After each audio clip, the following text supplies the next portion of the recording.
Boss man, get out of my figure review, or I swear to God, I'm going to smash you in the head with this cartoonishly large hammer, which I believe, pronounced correctly, is a mallet.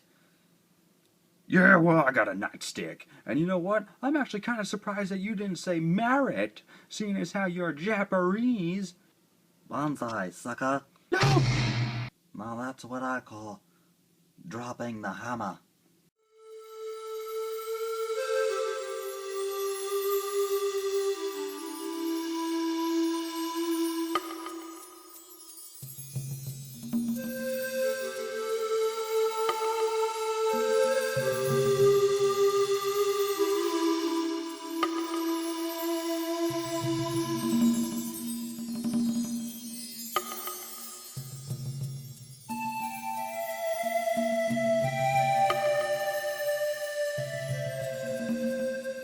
Now tell me again how you're the biggest and baddest of them all.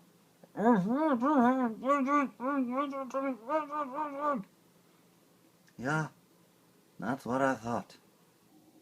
Hey guys, this is Chase from BurnoutInc, and I'm back with another review of a WWE action figure. This again is part of the Elite Collection line. This is from series number 15. I've actually been hanging on to this guy for a while. I originally purchased the Yokozuna figure thinking, you know, maybe with the flashback characters, because sometimes they're really hard to find. People might be asking drastic prices for them on eBay, and you know, it helps to pay the bill sometimes. You know, hanging on to a figure, just waiting to see what it could do. Unfortunately, that's not the case with this guy. He never goes up above your average 25 to 30 bucks. So I figured I'll keep him. He was one of my favorite heels from the 90s, and I'd be pretty sad and would regret selling him.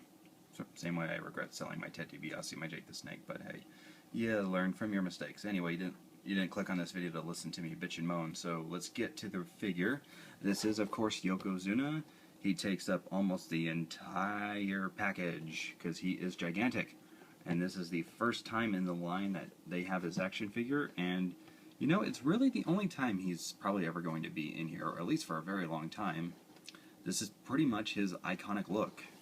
He's only worn like maybe one other costume, I think, just like a white version of his attire that he has here.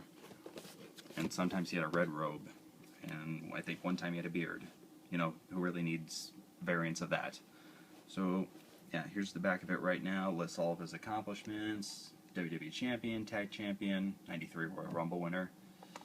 Probably one of the lamer Royal Rumbles, but, you know, whatever. And then it's got all the guys back here who you can purchase. You got Evan Bourne, who comes with a Tag Team Championship belt. Mark Henry, who comes with a World Heavyweight title. Sin Cara, Rey Mysterio, and R-Truth. Alright, so let's get Yokozuna out of there. Alright, so there's Yokozuna outside of the package, and yeah, he's massive. He's probably the biggest character Mattel has made yet in the WWE figures, and he looks really good. He's got his signature entrance robe. Kind of looks like a NASCAR racing flag checkerboard thingy, but you know, it's cool. I like the detail in it, and it kind of has a nice little shine to it in the light and stuff like that. And I don't know why, I really love his facial expression. It's like he's just constantly looking at you with like judging disappointment. It's like he's constantly looking at you and judging you and saying, "That's what you're going to wear? I do not approve." You know, stuff like that. But anywho, let's do probably the most awkward striptease in America, or on YouTube, or anywhere, and take a look at how he looks underneath the robe. Comes off easy enough. And there we go. There is Yokozuna in all of his glory. Let's see if I can get him to stand back up. There we are. And that's him sans robe. And yeah, it looks just like him, I guess. I think they get the skin tone of him right too, and oh man, he's got a lot of black scuff marks on him too. Sheesh. I don't know if it's just because I had him in his package for so long or what, but I have to see if that can come out. That's interesting. He has an upper upper chest articulation instead of at the waist. But then again, I guess his waist never really did move a whole lot. I wonder if it's the paint from here that was rubbing off on his arms. It kind of looks like it. But anyhow. So yeah, here's his traditional look with his sumo attire. He's got the little ropey thingies on his belt hanging down. And on the back, he's got his little sumo thong thing with the big bow. And I know there's a name for it. You can go ahead and make fun of me because I don't know it. And I'm too lazy to Google it. But yeah, he looks really good. Exactly like how Yokozuna should. And he's got the sumo bun up here. Looks awesome. He's got, like, you know, little hair sticking out at the top. Saying, What?